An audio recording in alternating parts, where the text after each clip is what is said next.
Let's go through some of these categories in terms of how to optimize. But then at the end, I'm going to tell you some scenarios where maybe you shouldn't be too worried about it. And I'll explain a little more detail when that time comes. But I want to start with food. And when it comes to food, I always back into whether or not someone is truly spending too much on food. And what I mean by that is oftentimes when we work with clients and they come and we're doing our cash flow analysis in our initial meeting, if we're talking about their pressure points at the beginning of that meeting, the two most common things that I'm going to hear are they're going to say, I spend too much on Amazon and I spend too much on food. And sometimes people are, I wouldn't even say spending too much on food, but they're not doing other things that we would hope they would be doing, like paying down debt beyond minimum payments for things like credit cards or putting money into savings accounts or automated contributions into investment accounts.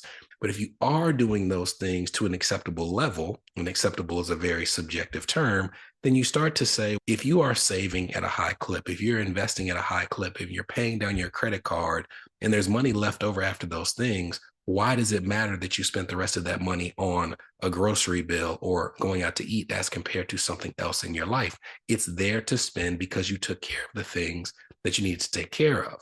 Now, if you're not in that situation and you're trying to figure out a way to build some cushion into your budget to do things like saving, investing, or paying down debt, now we start to talk about what to do with things like food. And one of the first things is actually understanding where the costs lie. For example, if you look at my household, I spend a significant amount more on food than my wife, but my wife eats out more than I do.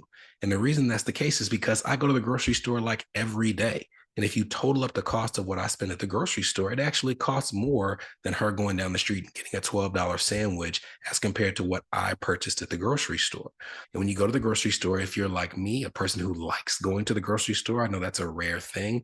I'm going and I'm looking at the new snacks and I'm getting the exact things that I want. So if I want asparagus for a meal that I'm cooking, I get asparagus. And I really don't even look a lot of the times to see that asparagus may be the most expensive vegetable in this grocery store.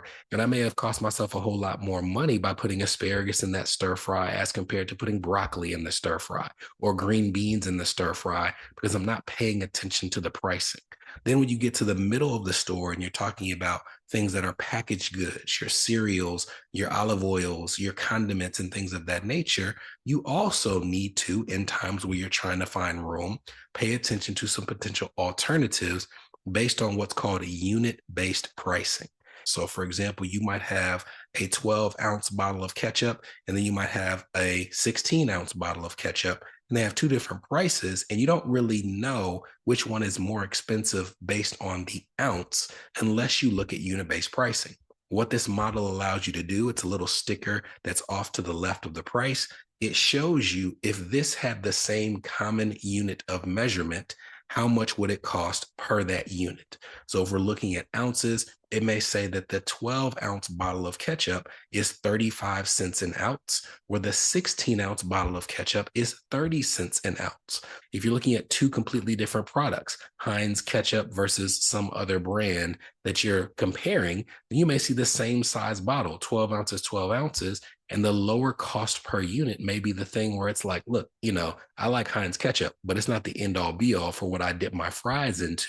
This alternative, when you might have 20, 30, 40 items in a cart over the course of a week, is something that can actually save you some significant funds over the course of a monthly period. And lastly, budget alerts for problematic areas in your budget. One of the consistent things that I see is for people who are trying to lower those costs, they have no way of tracking it. So they're spending as they want to, but there's no mechanism to say, here's how much I would like to spend and stay within. And I'm notifying myself when I've gone over that amount. So that's why there are tools out there like You Need a Budget. There are tools out there like Monarch Money. There are budget softwares where you can tie your credit cards, your bank accounts to that software so that when you make those purchases, it totals up how much you're spending in each category. And when you go over a set budget, it will actually notify you. Some of them will notify you via text. Most of them will notify you via email. Does that mean that if you get alerted on the 20th that you've overspent on groceries, that you're just not going to eat for the next 10 days? No.